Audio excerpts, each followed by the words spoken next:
Bismillahirrahmanirrahim. Alhamdulillah wassalatu wassalamu ala Rasulillah wa ala alihi wa ashabihi wa man walah.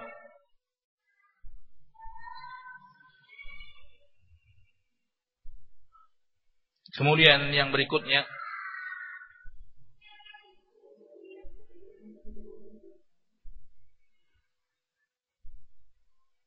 yang merupakan kiat menggapai kebahagiaan dengan beribadah dalam mengarungi bahtera rumah tangga Islami,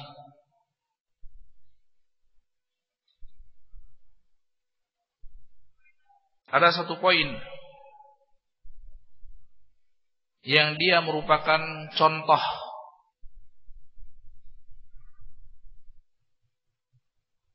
yang dilakukan oleh Rasulullah SAW dalam rangka memberikan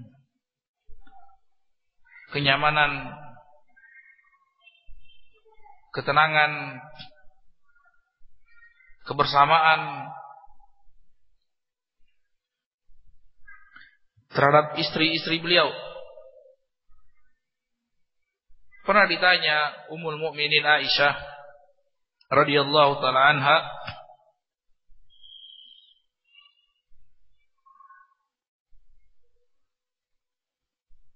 sebagaimana di dalam sebuah hadis yang sahih,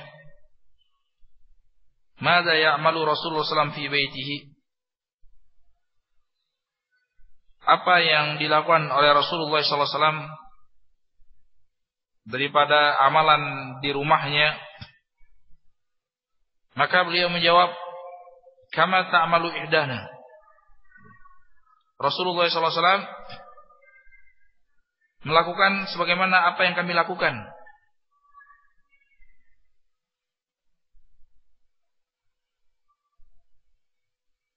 Bahkan pernah Rasulullah SAW disebutkan oleh Aisyah radhiyallahu taala anha bahwasanya beliau yakhsifu na'lahu wa yukhayyitu thawbahu wa ya'malu fi baiti kama ya'malu ahadukum fi baitihi. Rasulullah SAW pernah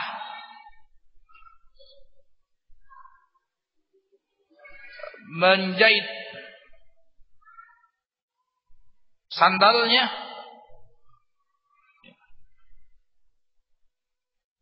demikian juga beliau pernah menjahit pakaiannya dengan tangannya yang mulia sendiri. Sebagaimana tadi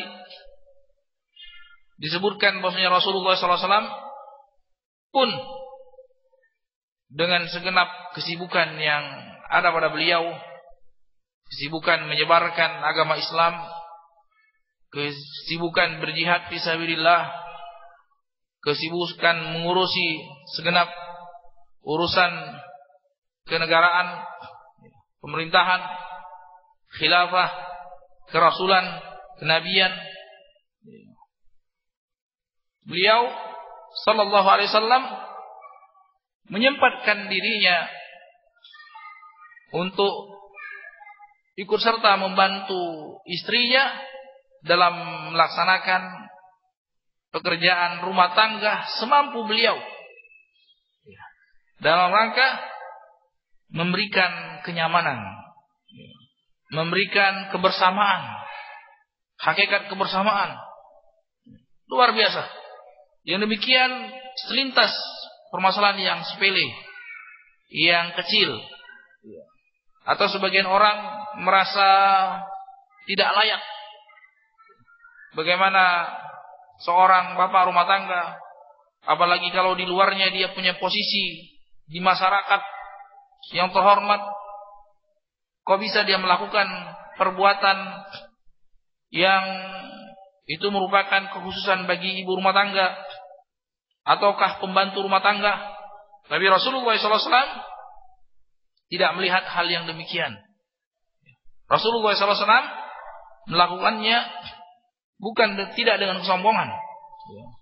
Rasulullah SAW dengan penuh kerendah hatiannya Rasulullah SAW dengan penuh ketawadhuannya beliau melakukan perbuatan ini. Dan yang demikian adalah ibadah kepada Allah Subhanahu wa taala. Ibadah kepada Allah Subhanahu wa taala tatkala seorang tampil untuk tawadhu.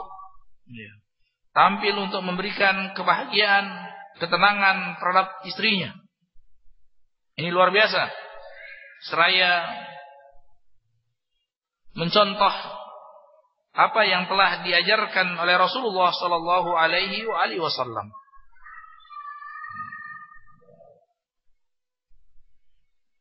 Kemudian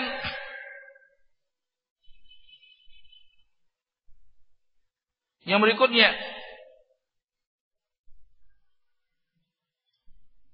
dan dia merupakan peran suami dalam menumbuhkan kebahagiaan di dalam rumah tangga,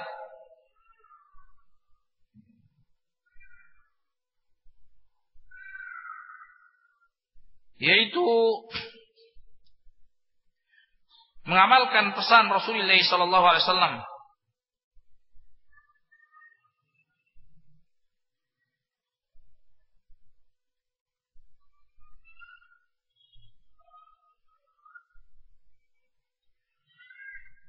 Dalam sebuah hadis beliau bersabda, khairukum khairukum li ahlihi wa ana khairukum li ahli. Orang yang paling baik di antara kalian adalah orang yang paling baik terhadap istrinya, dan aku adalah orang yang paling baik terhadap istriku, paling baik terhadap keluargaku. Dan bahkan Rasulullah SAW menyebutkan barometer keimanan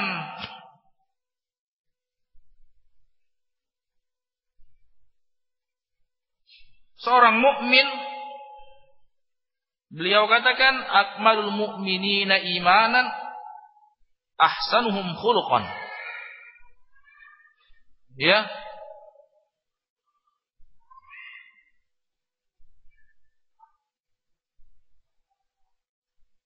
Seorang mukmin yang paling sempurna imannya, yaitu tercermin kepada baiknya akhlaknya. Semakin baik akhlaknya, semakin mulia akhlaknya, semakin menebal imannya. Dan sebaliknya, semakin kuat imannya, akan semakin sempurna akhlaknya. Tadi telah disebutkan, salah satu bentuk akhlak yang mulia adalah seorang suami menggauli istrinya dengan baik. Khairukum li ahli. Orang yang paling baik, yaitu tentu saja agamanya. Yang dimaksudkan di sini, yang paling baik imannya. Yang paling baik hubungannya dia dengan Allah Subhanahu wa taala adalah yang paling baik hubungannya dengan istrinya. Buktinya kata Rasulullah SAW, wa ana khairukum li ahli. Dan aku lihatlah, aku adalah orang yang paling baik dalam menggauli istri-istriku.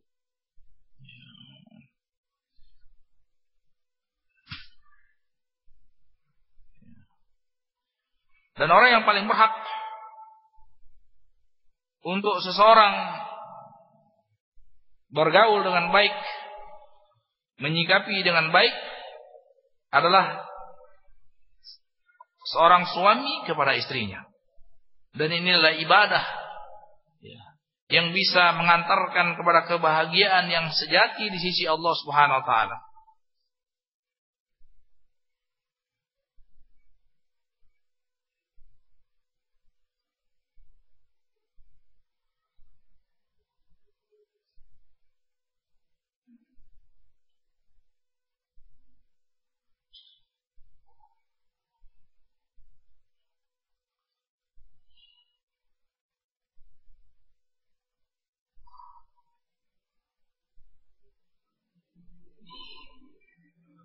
Dalam hadis yang lain,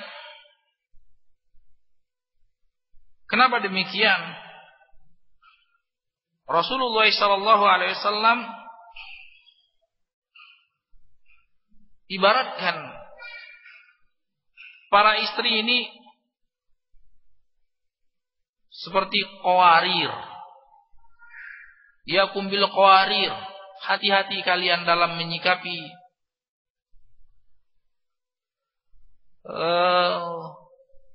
gelas-gelas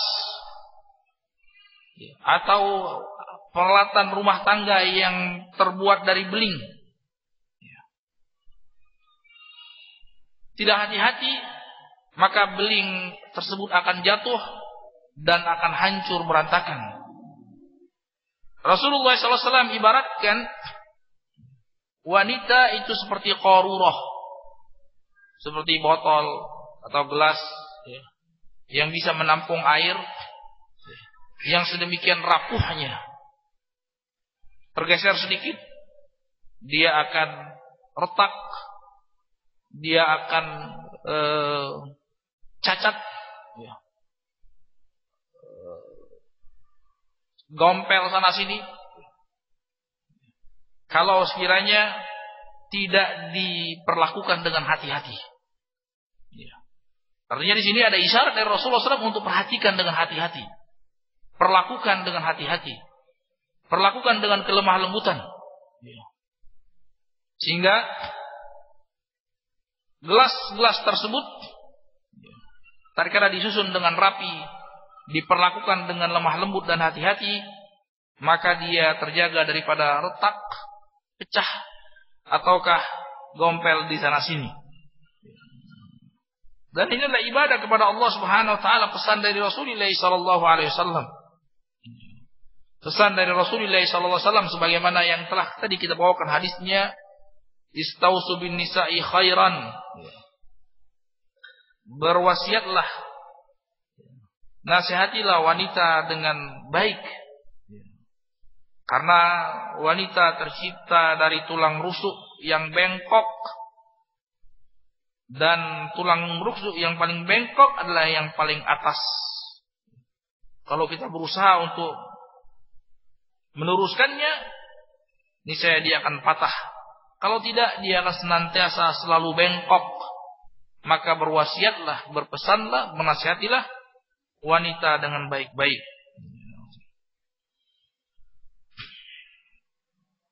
Ikhwani fiddin wa akhwati billah rahimanallahu iyyakum.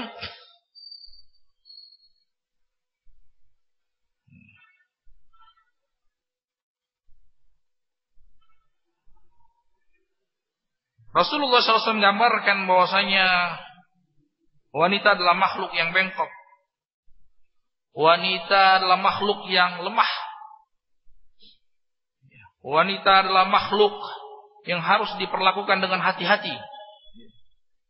Kalau tidak, dia akan memecah, merusak makhluk tersebut. Maka di situ butuh perjuangan. Di situ dituntut oleh Allah Subhanahu wa taala untuk seorang hamba memperlakukannya dengan baik, dan itulah ibadah yang mulia di sisi Allah Subhanahu wa taala. Ibadah yang tinggi nilainya di sisi Allah Subhanahu wa taala.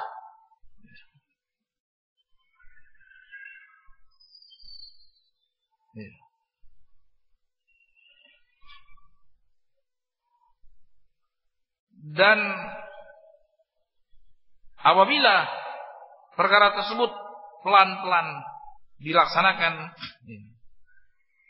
pelan-pelan dilakukan, konsisten terus-menerus diusahakan, maka akan menimbulkan rasa cinta, kasih sayang yang semakin menebal di antara keduanya. Dan kita katakan tadi di awal-awal pembahasan bahwasanya rasa cinta yang tumbuh daripada pernikahan tersebut yang dilandasi dengan syariat Allah Subhanahu wa taala, itu adalah ibadah yang sangat mulia di sisi Allah Subhanahu wa taala. Itu disebutkan dalam hadisnya awsaqu ural iman, tali keimanan yang paling kokoh, cinta di jalan Allah Subhanahu wa taala. Cinta karena Allah SWT, dan orang yang paling berhak untuk saling mencintai karena Allah adalah sepasang suami dan istri. Maka cinta tersebut akan mendatangkan keberkahan dari sisi Allah SWT. Cinta tersebut akan membawakan kebahagiaan di sisi Allah Subhanahu wa taala yang akan berujung kepada kebahagiaan tatkala mereka berjumpa dengan Allah Subhanahu wa taala.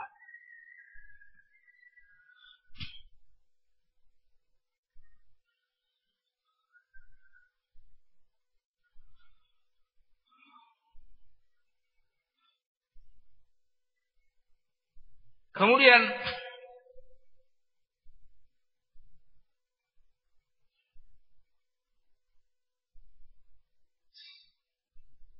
berikutnya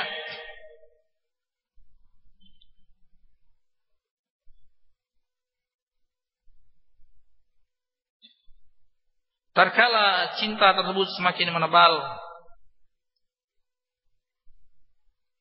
rasa kasih dan sayang tersebut menghiasi hari-hari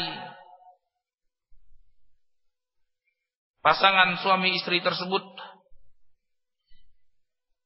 maka akan semakin menjauhkan lawan daripada rasa cinta, yaitu kebencian.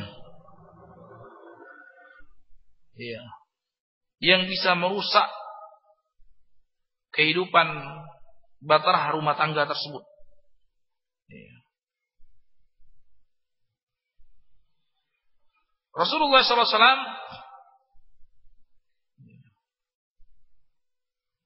pernah berpesan, tatkala suatu saat muncul rasa kebencian, tatkala seorang mengarungi bahtera rumah tangga,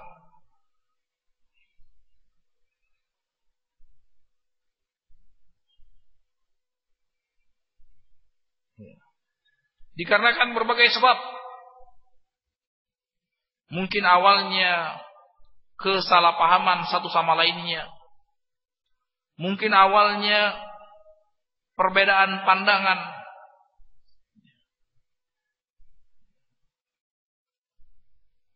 Yang dilatar belakangi dengan perbedaan kemampuan untuk memahami dan mencerna suatu permasalahan. Sehingga yang demikian bisa memicu kepada pertengkaran, permusuhan yang berujung kepada kebencian. Sebagaimana cinta bisa dipupuk, maka yang namanya kebencian pun bisa disirami, ya. Sehingga kebencian tersebut menjadi semakin besar antara kedua belah pihak.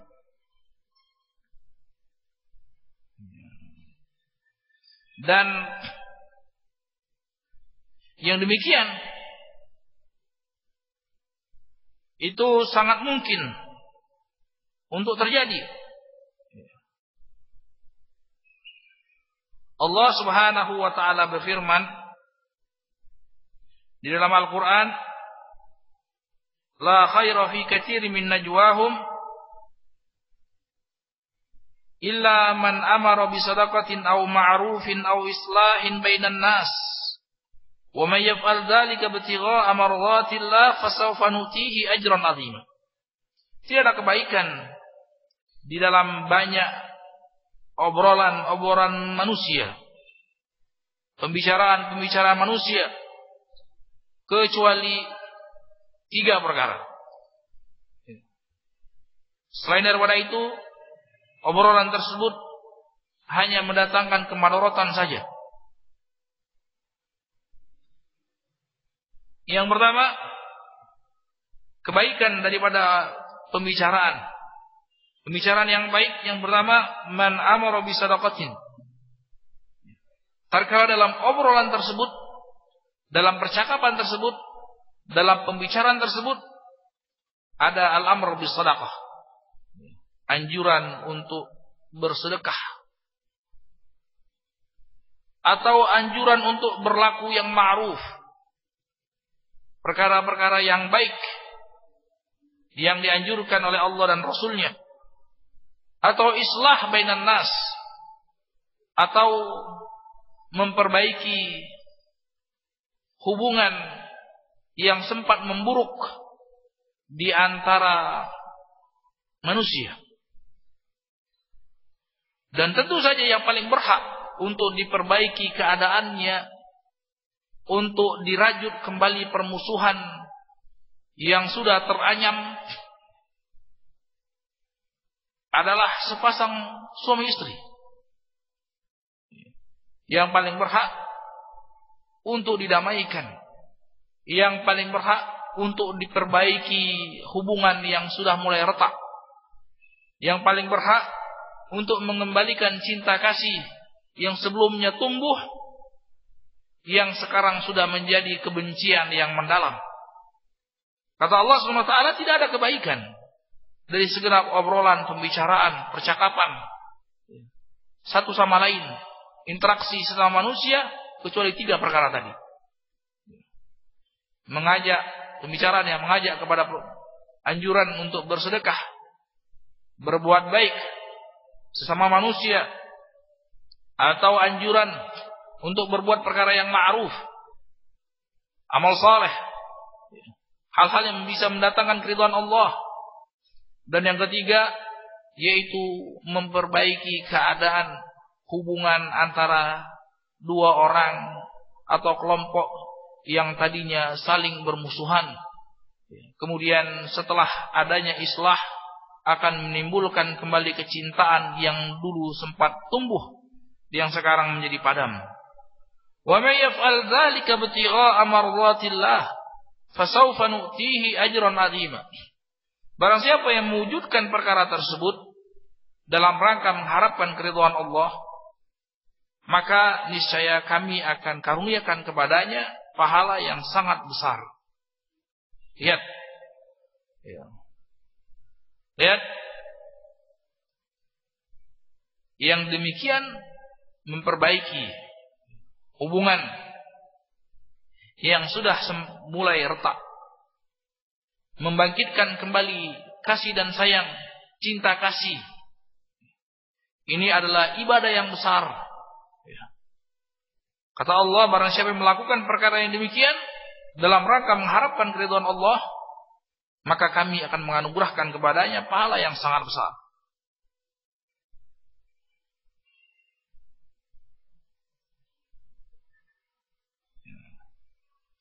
Ikhwan fi din wa akhwati billah rahimanallahu wa iyyakum.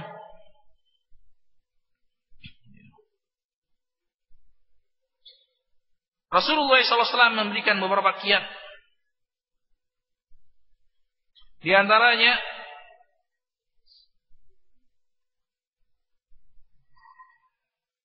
dalam suatu kasus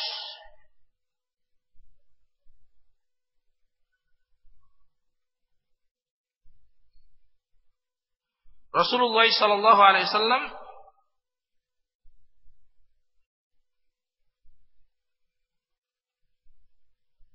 berpesan kepada salah seorang sahabat, "Ya Rasulullah, awsini." Kata Rasulullah, "La taghdab." Jangan marah. "Ya Rasulullah, beri aku wejangan." Kata Rasulullah, "Jangan marah." Dia ulangi lagi, "Ya Rasulullah, beri aku nasihat." Kata Rasulullah, "Jangan marah." Dia ulangi lagi, "Ya Rasulullah, beri aku wasiat."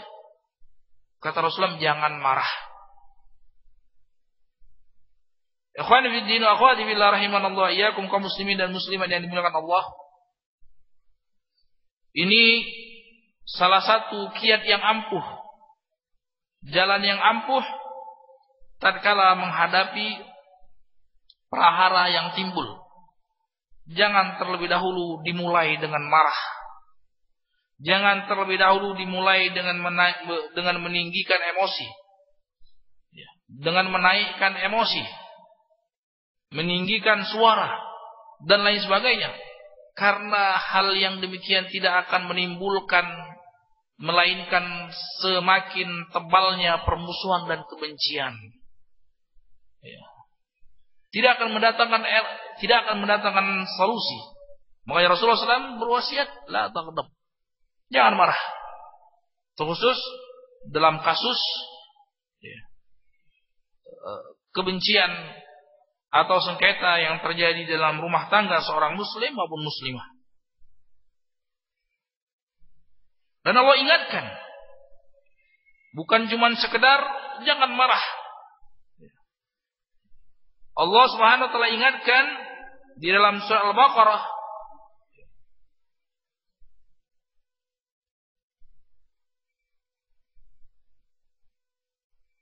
wa an ta'fu aqrabu lit-taqwa wa la tansawul fadla bainakum. Untuk kita tidak melupakan keutamaan satu sama lainnya. Jangan lupa kebaikan orang yang telah berbuat baik kepada kita. Dan ini kemuliaan Islam. Jangan sekali-sekali kita melupakan orang yang telah berbuat baik kepada kita. Akan tetapi, lupakanlah kebaikan yang telah kita buat kepada orang lain. Ini perlu dicamkan dengan seksama. Ya, jangan pernah lupa jasa baik orang lain kepada kita. Akan tetapi lupakanlah perbuatan baik, jasa baik yang telah kita lakukan untuk orang lain. Dan ini akan sangat dekat kepada ketakwaan. Dan akan sangat dekat kepada keridhaan Allah Subhanahu wa taala. Maka orang lain yang tidak boleh kita lupakan jasa baiknya, maka sudah barang tentu kebaikan istri ataupun suami, jangan lebih-lebih lagi jangan sampai dilupakan. Seakan-akan tidak pernah ada kebaikan dari suami ataupun dari istri. Kalau katakan wala tansaul fadla bainakum, jangan lupakan kebaikan satu sama lain di antara kalian. Ini luar biasa. Rasulullah SAW bersabda, la yashkurillah man la yashkurin nas. Tidak akan diberikan taufik oleh Allah Subhanahu wa taala. Tidak akan dipermudah seseorang untuk bersyukur kepada Allah. Dipersulit seseorang untuk bersyukur kepada Allah, untuk beribadah kepada Allah Subhanahu wa taala. Tidak diberi taufik oleh Allah Subhanahu wa taala orang untuk mengamalkan hal-hal yang bisa mengundang keridhaan Allah, tatkala dia tidak pandai bersyukur, dia tidak pandai berterima kasih, dia tidak tahu balas budi kepada orang yang telah berbuat baik kepadanya. Ya. Ini kemuliaan Islam. Kemuliaan Islam untuk tidak melupakan jasa baik. Ya. Untuk bisa berusaha membalas jasa baik yang telah dilakukan orang lain kepada kita. Sebaiknya Islam menuntut kita untuk tidak mengenang jasa baik kita yang telah kita lakukan kepada orang lain, apalagi mengungkit-ungkitnya. Hal yang demikian sangat dibenci oleh Allah Subhanahu wa taala. Allah Subhanahu wa taala berfirman di dalam Al-Qur'an, ya ayyuhalladzina amanu la tubtilu shadaqatikum bil manni wal adza kalladzi yunfiqu malahu ria'an nas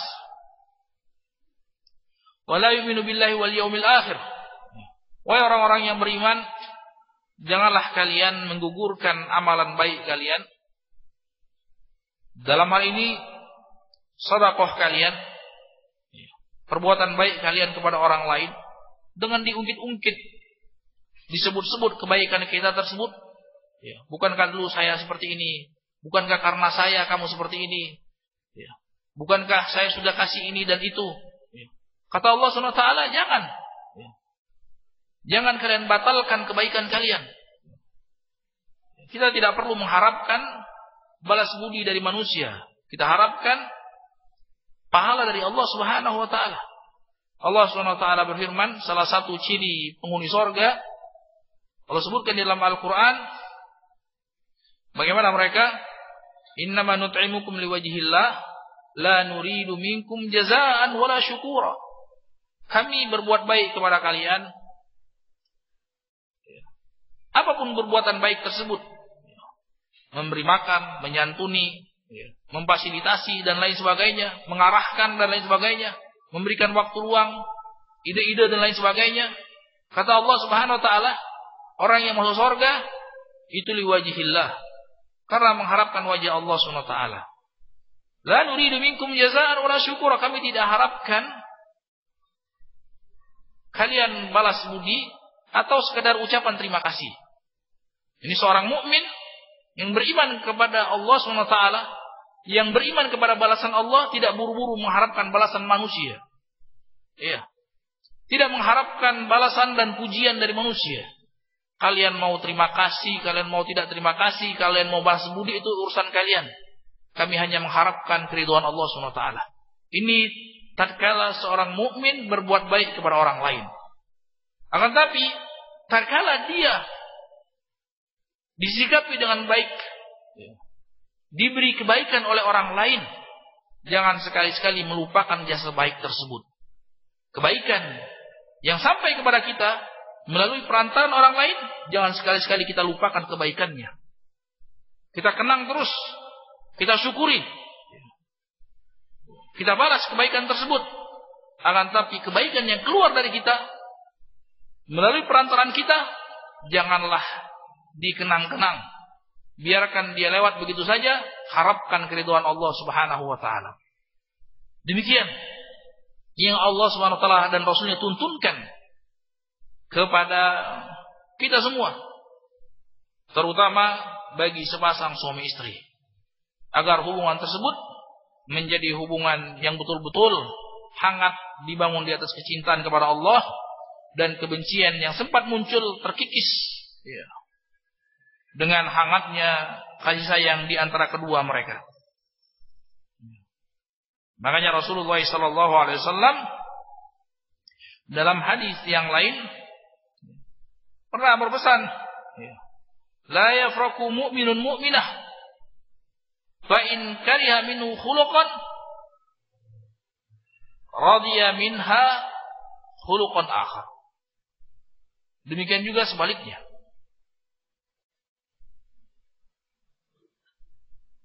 Jangan seseorang mukmin, seorang suami yang mukmin itu dilandaskan kebencian yang sangat kepada istrinya, sehingga dia melupakan sisi-sisi baik yang ada pada istri tersebut.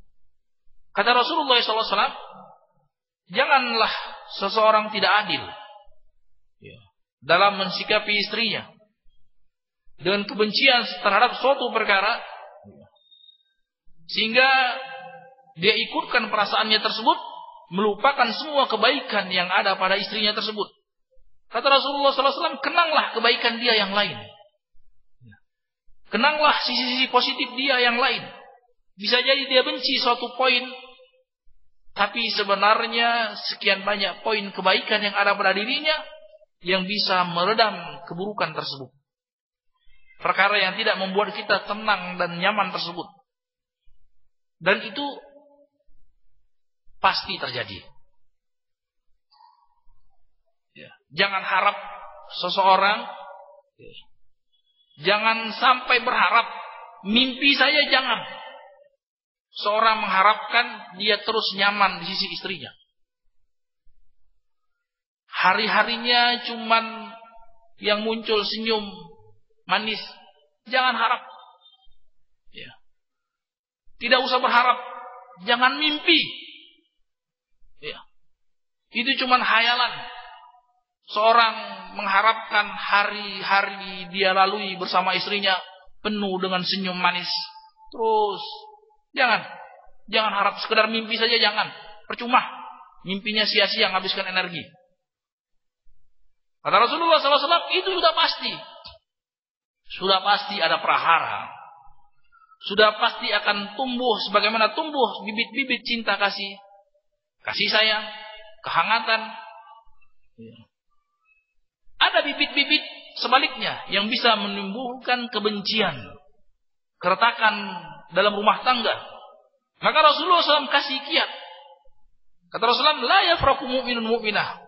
Janganlah kebencian terhadap suatu perkara melupakan, membutakan mata kita dari sisi-sisi kebaikan dia yang lain.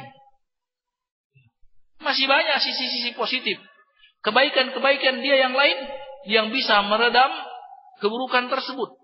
Hal-hal yang tidak membuat kita nyaman tersebut. Demikian juga sebaliknya. Istri terhadap suaminya.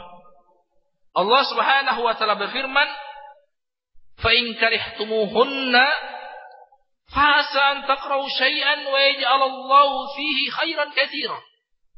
Kita tidak tahu sekian banyak rahasia Allah Subhanahu wa taala. Bisa jadi kata Allah kalian membenci istri tadi. Ternyata tatkala kalian membenci suatu perkara dan kalian sabar di dalamnya, wa yaj'alallahu fihi khairan katsiran. Allah jadikan di situ kebaikan yang sangat banyak. Berikutnya. Ya, tapi dikarenakan akal kita sedikit, kesabaran yang tipis, sehingga kita tidak bisa memetik kebaikan yang banyak yang telah dipersiapkan oleh Allah Subhanahu wa taala bagi orang yang sabar dalam permasalahan ini. Ikhwan fiddin wa akhwat fillah rahimanallahu iyyakum. Demikian juga sebaliknya. Sebagaimana Islam menuntut seorang suami memperlakukan istrinya sesuai dengan proporsinya,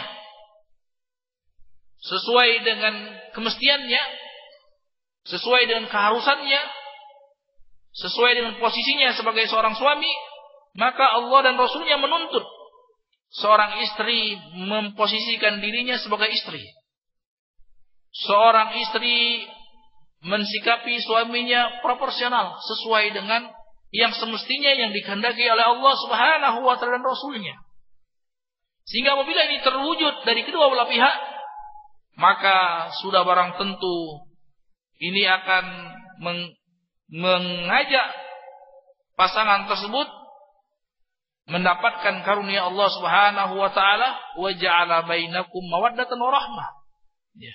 Allah jadikan di antara keduanya, di antara pasangan-pasangan tersebut, cinta kasih yang hangat, kasih sayang yang hangat di antara keduanya.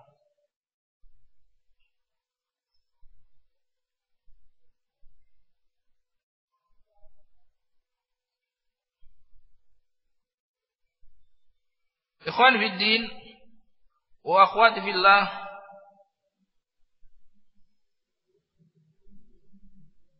rahimanallahu iyyakum.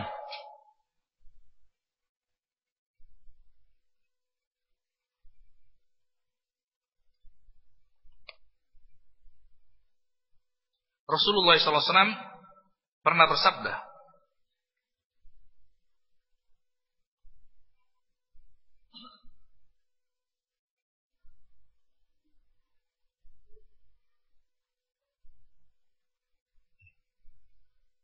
salah satu ciri penghuni sorga, wanita penghuni sorga,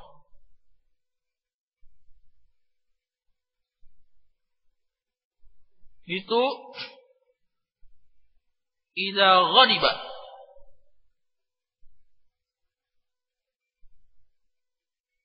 ja'at hatta tad'a yadayha fi yadi zawjiha wa taqulu la adhuqu ghamdan hatta turdi hatta tarda. Lihat alangkah indahnya rumah tangga kalau sesuai dengan tuntunan Rasulullah SAW.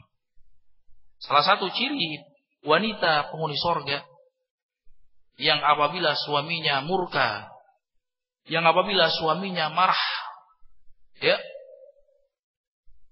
dia akan mendatangi, menghampiri suaminya, seraya dia letakkan kedua telapak tangannya di tangan suaminya. Kemudian dia berkata, wahai suamiku, aku tidak akan bisa terpejam sampai engkau ridha. Lihat, ya.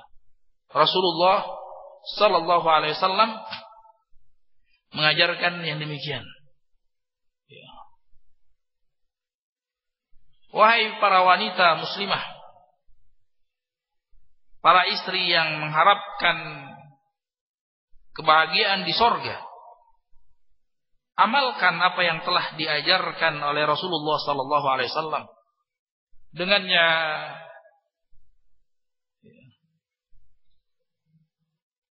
engkau akan mendapatkan kemuliaan di sisi Allah Subhanahu wa taala dengan surganya. Tatkala engkau mendapati suamimu murka dan marah, coba engkau praktekkan perkara ini.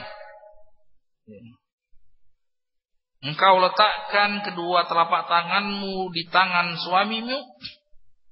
Engkau katakan dengan lemah lembut, wahai suamiku tercinta, aku tidak akan bisa terpejam sampai engkau ridha kepadaku.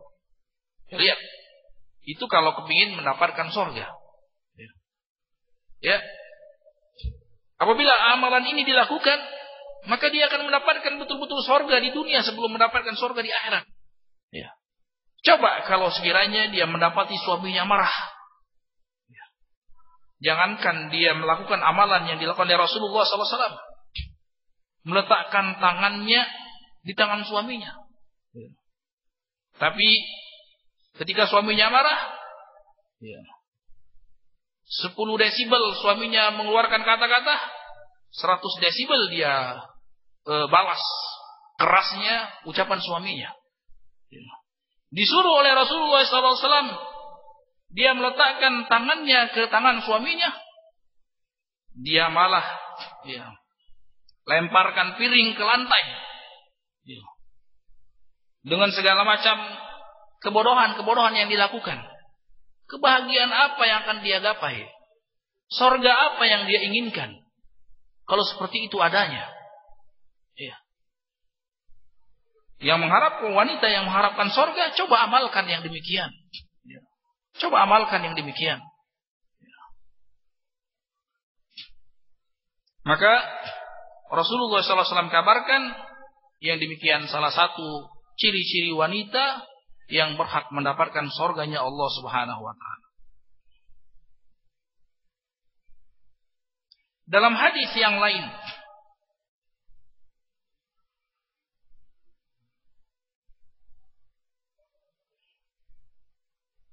Rasulullah sallallahu alaihi wasallam bersabda,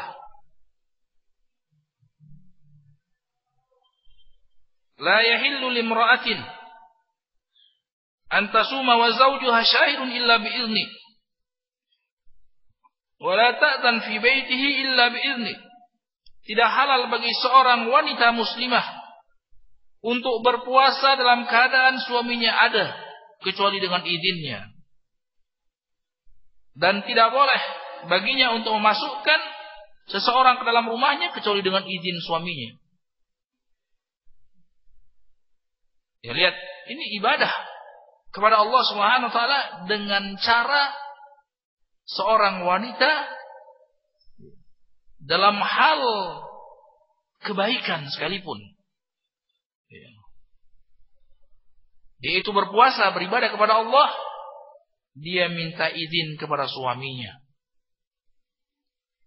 Demikian juga tatkala dia memasukkan orang yang dia sukai, tidak dia lakukan kecuali setelah dengan mendapat izin dari suaminya. Yang demikian tentu akan mendatangkan keridhaan Allah dan keridhaan suaminya.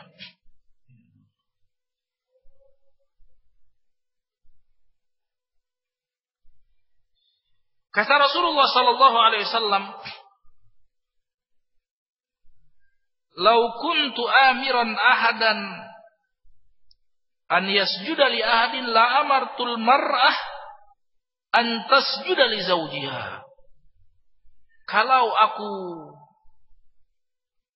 memerintahkan seseorang, kalau aku mengizinkan seseorang untuk sujud kepada orang lain, seorang anak manusia untuk sujud kepada manusia yang lain, maka niscaya aku telah perintahkan seorang istri untuk sujud kepada suaminya.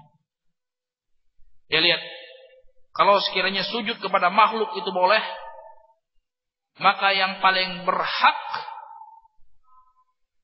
yang paling harus untuk sujud itu seorang istri kepada suaminya.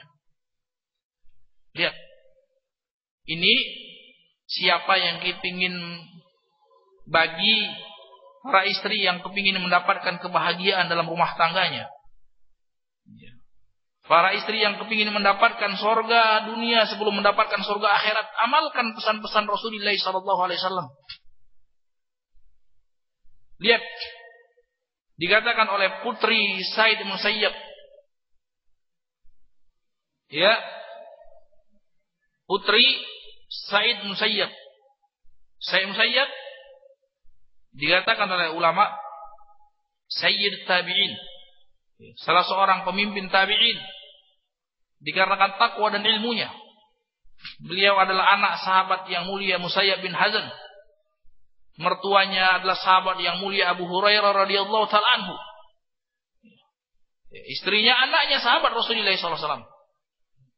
Dia memiliki seorang putri yang mulia, generasi yang terbaik setelah generasinya Rasulullah SAW. Apa katanya? Ma kunna nukallimu azwajana illa kama tukallimuna umara'akum. Lihat. Kata putrinya Said Musayyab, kami para istri di zaman kami itu tidak mengajak bicara suaminya, tidak menyapa suaminya, tidak menegur suaminya, melainkan seperti kalian mengajak bicara pemimpin-pemimpin kalian. Ya. Seperti kita mengajak bicara raja. Seorang budak mengajak bicara rajanya seperti apa? Ya. Kami para istri, ya, para istri, putri-putrinya tabi'in itu mengajak bicara suaminya itu seperti seorang budak menyapa rajanya. Ya, lihat, wanita generasi yang terbaik daripada umat ini, wanita yang sudah mengecap surga dunia dan akhirat, wanita yang sudah mengecap surga dunia dan akan mengecap surga akhirat kelak. Lihat, praktekkanlah amalan seperti ini. Wahai para istri, wahai wanita yang mengharapkan kebahagiaan di dunia dan akhirat, yang mengharapkan bahtera rumah tangganya berjalan di atas sakinah dan mawaddah warahmah, coba amalkan poin-poin seperti ini. Sebagaimana sebelumnya telah kita anjurkan kepada suami untuk bersikap proporsional, maka istri pun bersikap proporsional. Ya.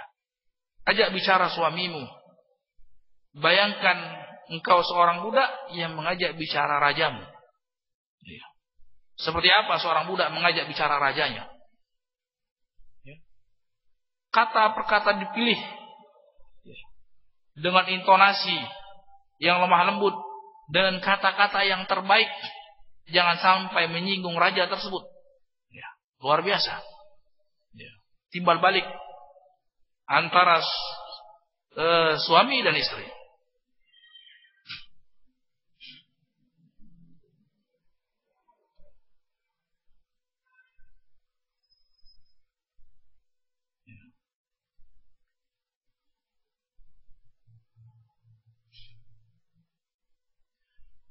Wa ikhwani fid din,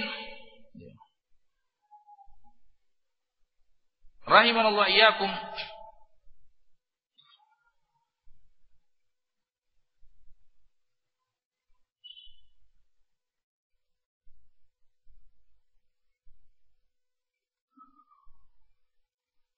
Yang berikutnya, hendaklah masing-masing pihak bisa menjaga diri, mensucikan dirinya. Para istri mensucikan dirinya, menjaga diri untuk terjatuh ke dalam perkara-perkara yang diharamkan oleh Allah Subhanahu wa taala. Dan yang demikian adalah ibadah. Dan yang demikian bisa mengantarkan kepada kebahagiaan yang sesungguhnya.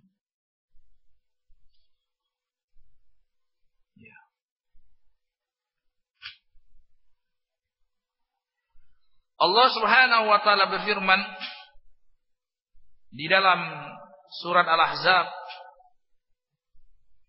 "Ya nisa'an nabi, lastunna kahadin minan nisa, in ittaqaytunna fala takhdha'na bil qaul, fayatma'a alladhi fi qalbihi marad wa qulna qawlan ma'rufa." Lihat. Allah berpesan kepada istri Nabi. Ya. Wahai istri Nabi, kalian tidak seperti wanita-wanita yang lain. Artinya, kalau wanita yang lain berhak untuk bertakwa kepada Allah SWT, maka istri-istri Nabi lebih berhak dan lebih wajib bertakwa kepada Allah SWT. Ini taqaitunna fala takhda'na bil qaul. Janganlah sekali-sekali kalian berbicara dengan gemulai dengan orang-orang yang bukan mahram kalian. Sehingga apa? Sehingga syaitan akan datang, ya,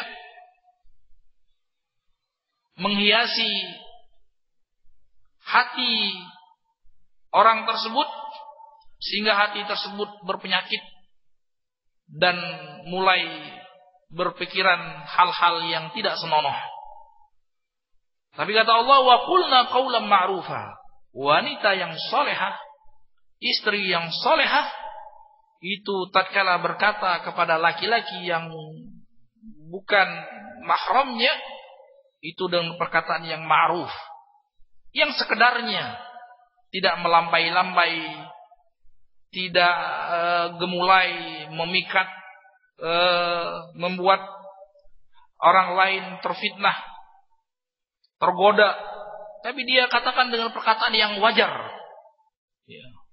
Perkataan yang wajar, yang tidak menimbulkan penyakit atas lawan jenisnya tersebut. Yang artinya apa? Artinya dalam hal yang demikian Allah menjaga para wanita-wanita muslimah, ya, para wanita-wanita muslimah dari segenap pintu-pintu yang bisa merusak bahtera rumah tangganya, ya, bahtera rumah tangganya, sehingga segala macam bentuk kekhawatiran, segala macam bentuk yang bisa membuka celah pintu daripada keretakan rumah tangga, itu dianjurkan untuk ditutup. Sampai-sampai dalam hal berbicara kepada orang lain yang bukan mahramnya, Islam membuat aturan yang jelas, ya. Maha suci Allah Subhanahu wa taala atas ketetapan yang telah Allah Subhanahu wa taala gariskan.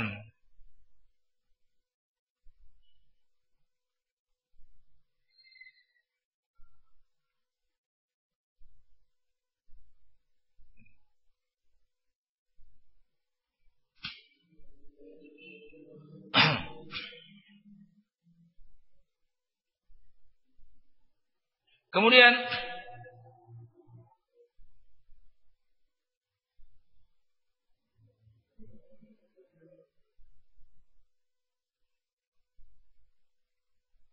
sebagaimana tadi disebutkan, suami menunaikan hak kewajibannya terhadap istri, maka istri pun harus menunaikan kewajibannya terhadap suami. Dan yang demikian adalah ibadah kepada Allah Subhanahu wa taala yang akan mengantarkan kepada kebahagiaan yang sesungguhnya. Tadi telah kita sebutkan firman Allah Subhanahu wa taala, wala tansaul fadla bainakum. Janganlah masing-masing kalian melupakan kebaikan yang lainnya. Jangan sekali-sekali seorang istri melupakan kebaikan suaminya, sebagaimana jangan seorang suami melupakan kebaikan istrinya. Wala tansaul fadla bainakum. Ya, sebagaimana Rasulullah SAW mengajarkan seorang suami tidak boleh membenci sejadi-jadinya terhadap istrinya, karena bisa jadi dia membenci suatu perkara, dia masih mencintai perkara-perkara yang lain. Demikian juga seorang istri. Jangan sekali-sekali dia membenci suaminya sejadi-jadinya. Bisa jadi dia tidak suka suatu perkara, suatu permasalahan, akan tetapi dia akan mendapati kebaikan-kebaikan suaminya yang lainnya. Ingatlah kebaikan-kebaikan yang telah dia berikan. Ingatlah kasih sayang dan kelembutan yang telah dia berikan kepada istri tersebut.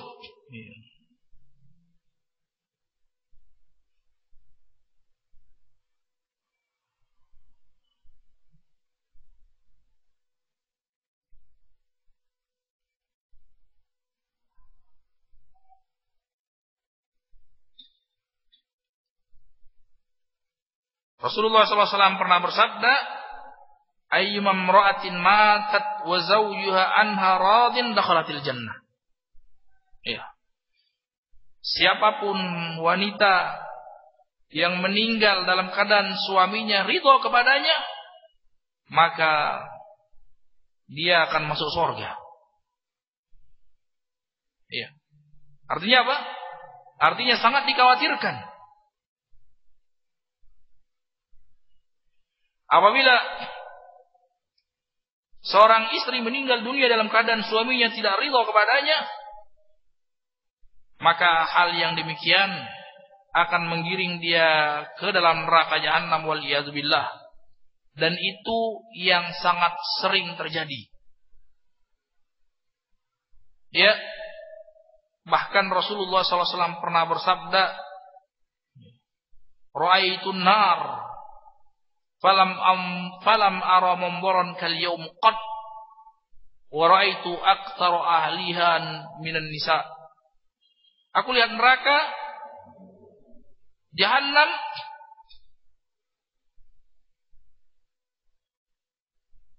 dan aku tidak pernah menyaksikan pemandangan yang begitu menakutkan dan mengerikan seperti itu.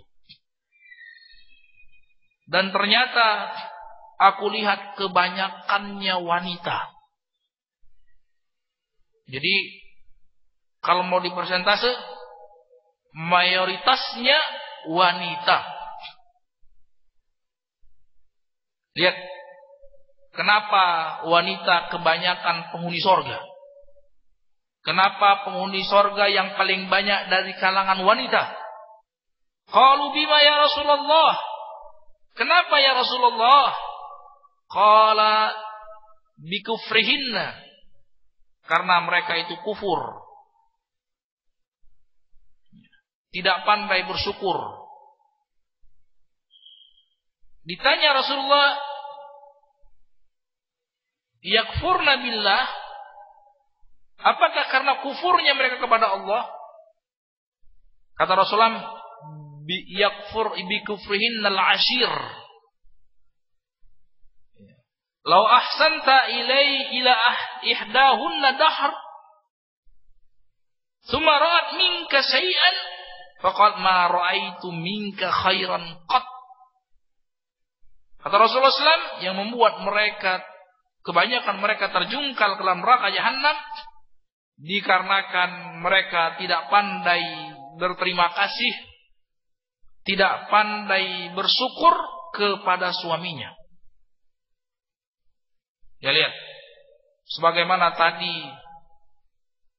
pintu sorga yang lebar bagi seorang wanita dengan membuat ridho suaminya, maka pintu neraka yang sangat lebar adalah tatkala seorang istri gemar membuat murka suaminya,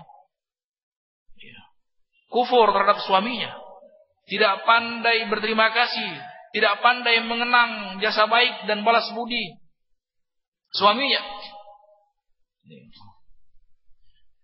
Buktinya kata Rasulullah SAW, engkau berusaha berbuat baik kepadanya sekemampuanmu, seumurmu.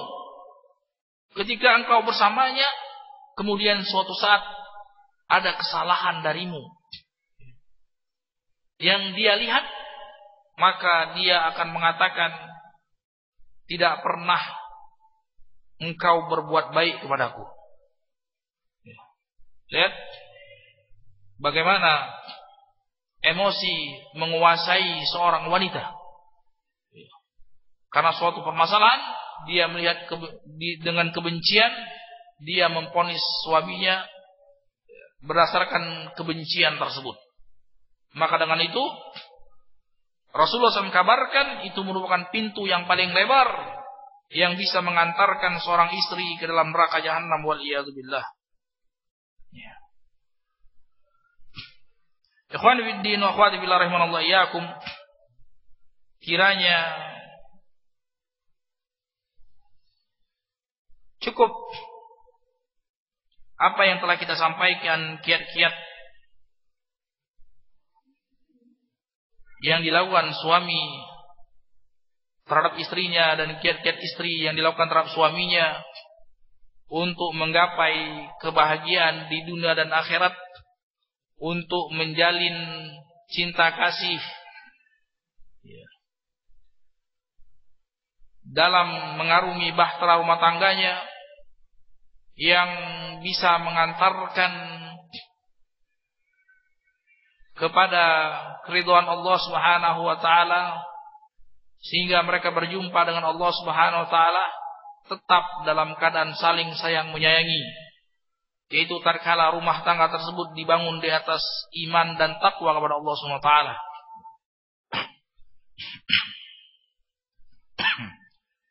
Mudah-mudahan Allah Subhanahu wa taala memberikan taufik kepada kita semua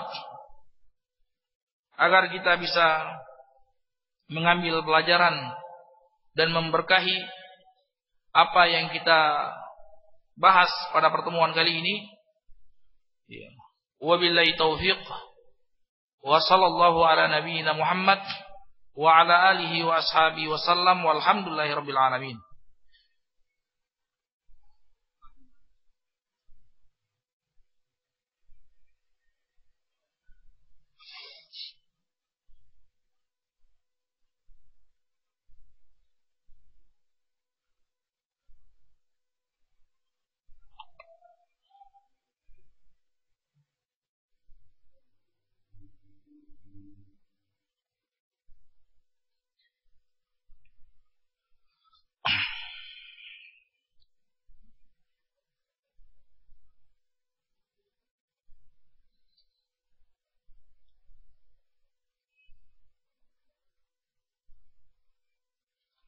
Ada pertanyaan? Bismillahirrahmanirrahim.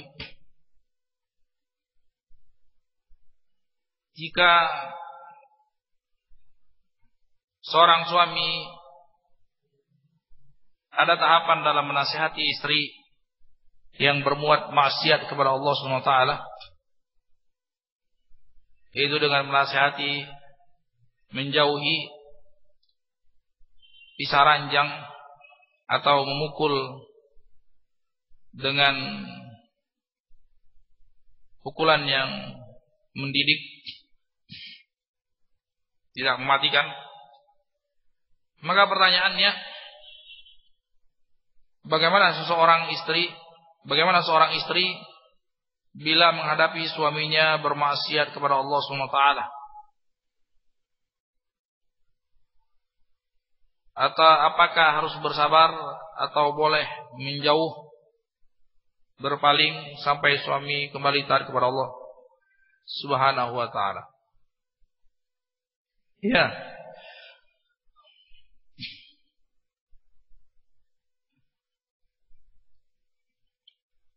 Pertama-tama si istri harus yakini bahwasanya hidayah itu di tangan Allah Subhanahu wa taala.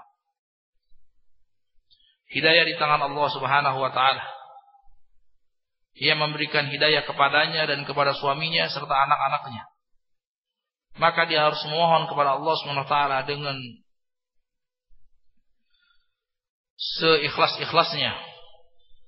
Memohon kepada Allah Subhanahu wa taala dengan setulus-tulusnya.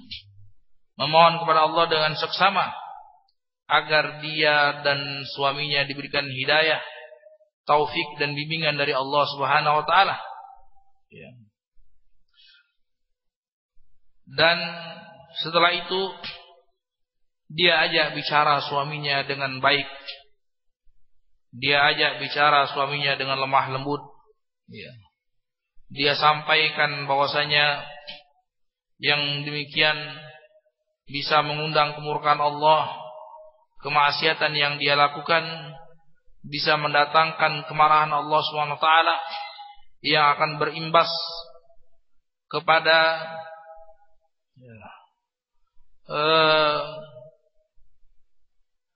retaknya rumah tangga, yang akan berimbas kepada kemurkaan Allah Subhanahu wa taala di dunia dan akhirat. Dia usahakan, dia lihat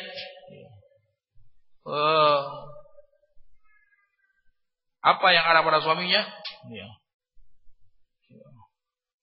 Dia bersabar, terus menasihati seraya berdoa agar suaminya diberikan taufik dan hidayah.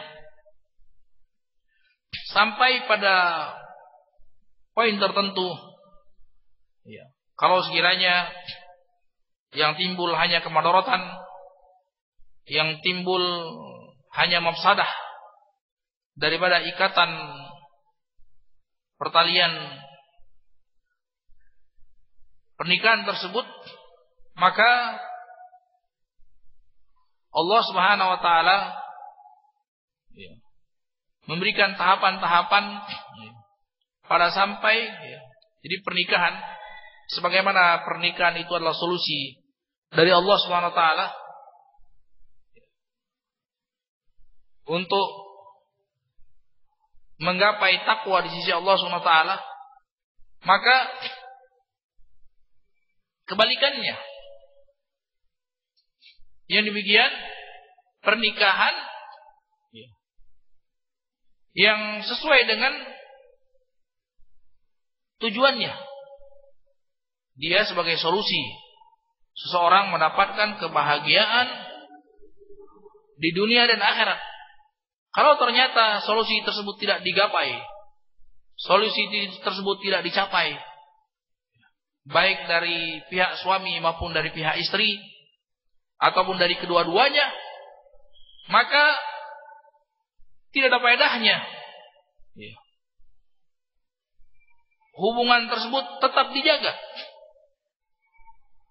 Maka Islam, agama Allah SWT, dengan penuh hikmahnya memberikan solusi yang berikutnya. Ya, kalau sekiranya rumah tangga tersebut bagaikan neraka jahanam, yang dilalui semakin hari semakin membuat seorang jauh daripada Allah SWT, terus maka ada solusinya. Daripada kita bertahan di atas kemurkaan kepada Allah SWT, lebih baik kita berpisah di atas ketaatan kepada Allah SWT. Mudah-mudahan dengan perpisahan tersebut bisa mengantarkan kita sama-sama diridhoi oleh Allah SWT. Kalau sekiranya itu dari pihak suami, dia bisa melepaskan istrinya dengan talak namanya. Dengan talak, suami menjatuhkan talak, kata cerai, dengan segala macam pertimbangan kepada istrinya. Ya, kalau itu dari pihak istri, ya, dia bisa meminta khulu, meminta kepada suaminya agar dia dilepaskan, dan sebagai imbalannya dia menyerahkan sejumlah harta kepada suaminya. Kemudian suaminya pun setuju untuk berpisah, maka itu jadinya khulu. Ya. Kalau sekiranya suaminya pun tidak meridhoi, maka disyariatkan perkara yang berikutnya, yaitu campur tangan pemerintah, seorang hakim. Itu namanya fasakh. kalau sekiranya yang ada hanya kemadorotan di antara kedua belah pihak. Ya. Akhwati billah, akan tapi sebelumnya, sebelum sampai ke tahapan seperti itu, ya, ada yang namanya islah atau suluh, ada yang namanya memasukkan pihak ketiga, ya, dari orang-orang yang bisa dipercaya oleh kedua belah pihak. Ada tahapan seperti itu, ya, itu namanya islah, suluh antara kedua belah pihak.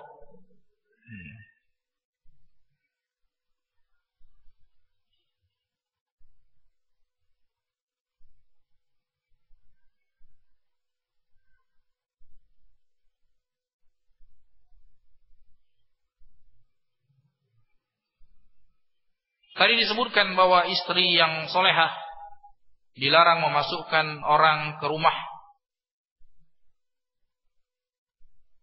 ya, kecuali dengan izin suaminya. Bagaimana kalau ada saudara, kalau ada seorang wanita yang tidak disukai suami, yang bisa mempengaruhi agama si istri, ya, apakah boleh? Apakah termasuk? Ya, termasuk, ya kan? Termasuk. Intinya tentu memiliki alasan-alasan, termasuk alasan yang syar'i. Apabila ada orang lain yang bisa merusak, ya, agama, akhlak seorang istri tersebut, baik dari kalangan laki-laki maupun perempuan, sama saja. Ya. Iblis itu ada iblis laki-laki, ada iblis perempuan. Iya, maka dua-duanya wajib bagi seseorang untuk berlindung kepada Allah Subhanahu wa taala dari yang demikian.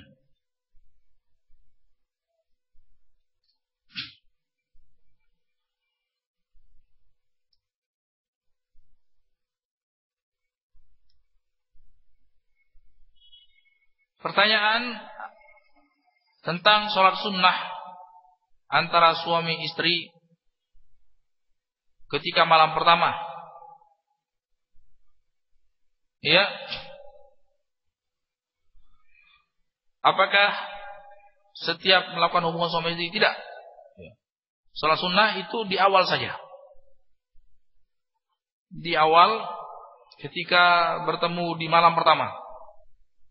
Ya, adapun ketika hendak melakukan hubungan suami istri, itu ada doa yang lain, ya, doa yang ma'ruf, ya, doa minta Bismillahi Allahumma jannibna syaitan wa jannibi syaitan ma razaqtana, ya, minta kepada Allah untuk dijauhkan daripada syaitan, ya, daripada mereka berdua dan apa-apa yang Allah SWT anugerahkan kepada mereka berdua.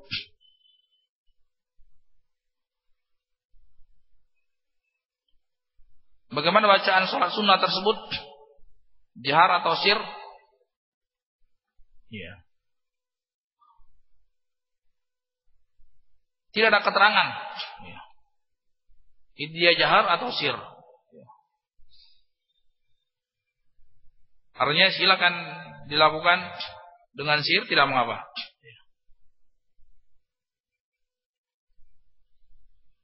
Bagaimana posisi istri selaku makmum? Di belakang. Posisi istri di belakang, tidak sejajar dengan suaminya. Jazakumullah khairan wa anta jazakumullah khairan.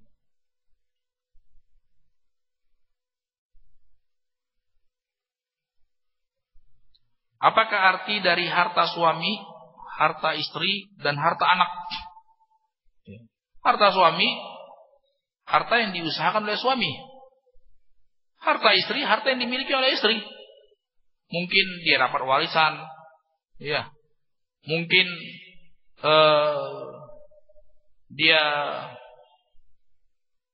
buat sesuatu, kemudian dia jual dan lain sebagainya. Harta anak, harta yang dimiliki oleh anak kita macam-macam. Bisa karena pekerjaannya dan lain sebagainya. Ya. Kalau itu yang dimaksudkan dengan pertanyaan ini.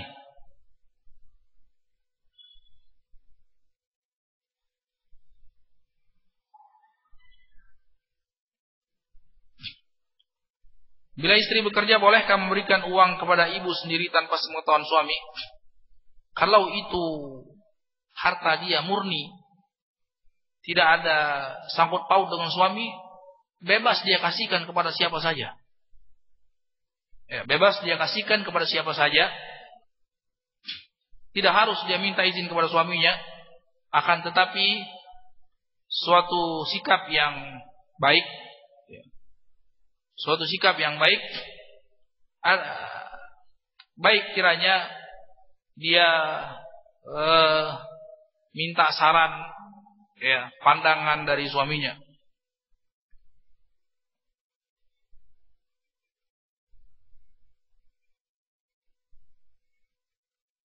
Sampai seberapa jauhkah hak seorang mertua? Apa kewajiban istri kepada mertua?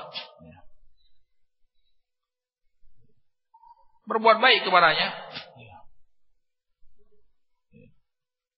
Apalagi kalau sekiranya mertua tersebut adalah seorang muslim. Banyak. Rasulullah SAW bersabda, hakul muslim ala muslim sittun. Hak seorang muslim atas muslim yang lainnya adalah ada 6. Idza laqitahu fasallim alaihi, kalau engkau bertemu dengan dia, ucapkanlah salam kepadanya. Idza stansahaka fansahu, apabila dia minta nasihat, nasihati dia. Perkara-perkara yang lainnya. Perkara-perkara yang lain, intinya seorang berbuat baik kepada sesama muslim, apalagi kepada mertuanya.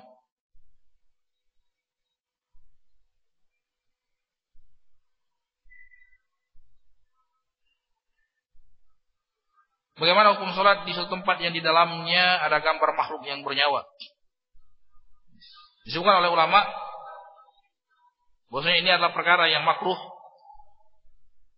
ya, dan bisa saja terjatuh ke dalam perkara keharaman. Kalau sekiranya gambar tersebut gambar yang diagungkan,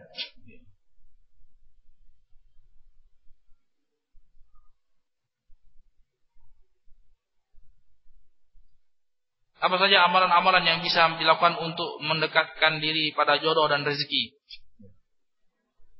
Amalannya bertakwa kepada Allah SWT. Allah berfirman, "Wa man yattaqillaha yaj'al lahu makhraja." Barang siapa yang bertakwa kepada Allah SWT, maka Allah SWT akan berikan jalan keluar. Jalan keluar dari semua sisi. Jalan keluar dalam hal mencari jodoh. Semoga dengannya, dengan takwanya dia mendapatkan jodoh yang diberkahi oleh Allah SWT. Semoga dengan takwanya dia mendapatkan rezeki yang penuh keberkahan. Bertakwa, fisir wal alaniyah. Bertakwa kepada Allah dari semua sisi, secara lahir dan batin.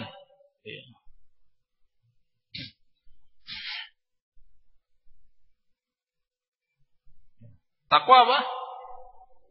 Takwa sebagaimana dikatakan seorang imam tabi'in Talq bin Habib, takwa itu an ta'mal bi ta'atillah ala nurin minallah tarju thawab Allah. Engkau beramal, mengamalkan segenap ketaatan kepada Allah sesuai dengan cahaya dari Allah, sesuai dengan tuntunan Al-Quran dan Sunnah, dan engkau mengharapkan pahala darinya. Sebagaimana engkau meninggalkan kemaksiatan, meninggalkan perkara-perkara yang bisa mengundang kemurkaan Allah, ala nuri minallah, dengan petunjuk dari Allah. Artinya suatu perkara dia tinggalkan, dia tahu itu adalah ketaatan, karena Allah SWT mengatakan itu adalah ketaatan. Allah gariskan, sebagaimana dia meninggalkan kemaksiatan, keterangan dari Allah Subhanahu wa taala. Karena bisa jadi seseorang meninggalkan kemaksiatan itu prasangka dia. Padahal di sisi Allah itu bukan kemaksiatan. Itu bukannya terpuji, malah tercela. Ya, tidak pada tempatnya. Engkau meninggalkan kemaksiatan karena Allah, di atas saya dari Allah Subhanahu wa taala, dalam rangka engkau takut akan azab Allah Subhanahu wa taala. Ya.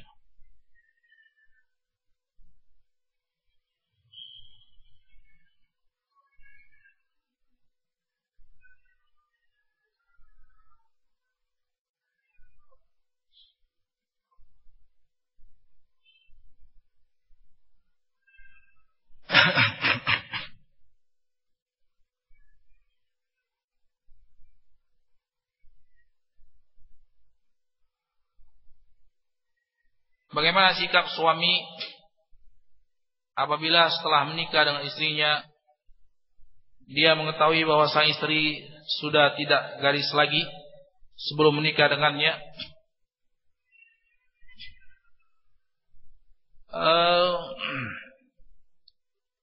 Ikhwan fi din wa akhwati fillah rahimanallahu wa iyyakum.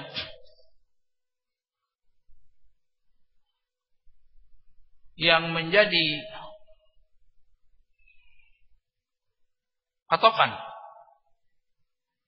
patokan, dalam permasalahan ini,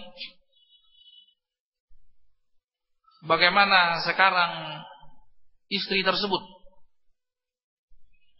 apakah dia orang yang bertakwa kepada Allah SWT, orang yang takut kepada api neraka jahanam, apakah dia orang yang tidak takut kepada azab Allah SWT. Itu yang menjadi patokannya. Lihat kondisinya sekarang. Ya apalah artinya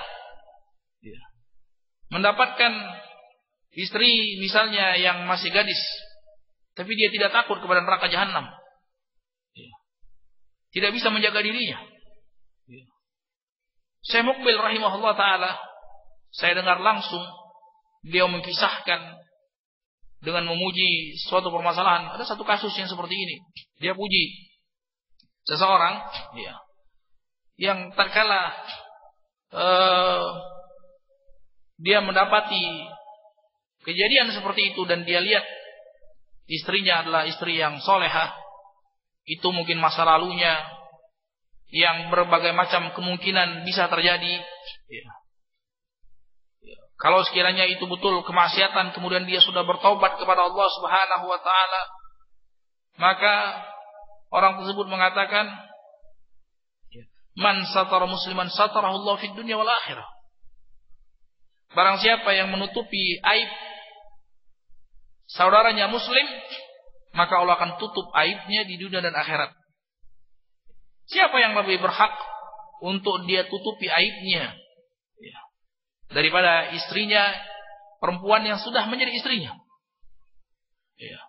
Tadi Allah Subhanahu wa taala berfirman, asa an takrahu syai'an wa yaj'alullahu fihi khairan katsiran. Bisa jadi kamu membenci suatu perkara, tapi ternyata Allah SWT jadikan kebaikan yang luar biasa dari situ. Maka ikhwan fiddin, wa akhwat billah rahimanallahu iyyakum,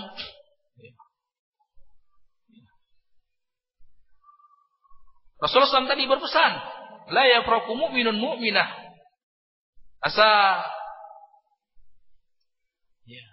an takrahu khuluqan radiya minhu khuluqan akhar. Bisa jadi seorang membenci seorang istrinya terhadap suatu perkara, tapi coba lihatlah kebaikan dia yang lainnya. Maka di sini saya nasihatkan kepada kita semua, jangan dilihat masa lalu. Kita berjalan itu untuk sekarang dan akan datang. Yang kita gapai itu keridhaan Allah Subhanahu wa taala. Yang kita cari bagaimana posisi kita di sisi Allah Subhanahu wa taala. Kalaupun dia tidak suka misalnya kalaupun dia tidak bisa membahagiakan istrinya, sudah tertutup hatinya, dia ceraikan dengan baik-baik. Dia ceraikan dengan baik-baik, dia tutupi aibnya. Tidak perlu dia ungkit-ungkit. Tidak perlu menjadi pembicaraan terus-menerus. Dengan meninterogasi dan lain sebagainya. Karena yang demikian akan membuka aib. Dan Allah Subhanahu wa ta'ala dan Rasulnya memuji orang-orang yang saling menutupi aibnya satu sama lainnya. Tadi, man satara musliman satarallahu fid dunya wal akhirah. Barang siapa yang menutupi aib saudaranya muslim, maka Allah akan tutupi aibnya di dunia dan akhirat. Janganlah kita menjadi sebab kita yang membuka aib seorang muslim, apalagi orang tersebut orang yang bertakwa kepada Allah Subhanahu wa taala. Kalau tidak, Allah akan buka aib dia di akhirat kelak, wal iyadu billah. Maka nasihat saya, wabillahi taufik, dilihat dari dua sisi tadi. Kalau dia bisa tanamkan kasih sayangnya, cinta kasihnya, dia rajut, dia lupakan perkara tersebut, dia tutupi aibnya, dia jalin kasih sayangnya bersama istrinya tersebut. Bisa jadi dia tidak senang dengan satu permasalahan, Allah jadikan kebaikan selain daripada itu. Atau kalau sekiranya sama sekali dia tidak bisa membuka hatinya terhadap istrinya tersebut, tidak perlu dia banyak menginterogasi, tidak perlu dia melakukan tekanan-tekanan dan lain sebagainya. Tidak suka, sudah tertutup pintu hatinya, sudah dia ceraikan baik-baik. Dia ceraikan baik-baik. Dan kalau bisa dia tetap menjadi sebab istrinya tersebut terbuka pintu-pintu kebaikan. Jangan sampai dia menjadi sebab istrinya tersebut terjatuh ke dalam pintu-pintu yang bisa mengundang kemurkaan Allah Subhanahu wa taala. Dua poin tersebut. Baik, dikarenakan waktu sudah habis, kita cukupkan sampai sini. Wabillahi taufiq. Wa sallallahu ala nabiyyina Muhammad wa ala alihi wa ashabihi wasallam walhamdulillahi rabbil alamin. Subhanakallahumma hamdik asyhadu an la ilaha illa anta astaghfiruka wa atubu ilaik. Wassalamu alaikum warahmatullahi wabarakatuh.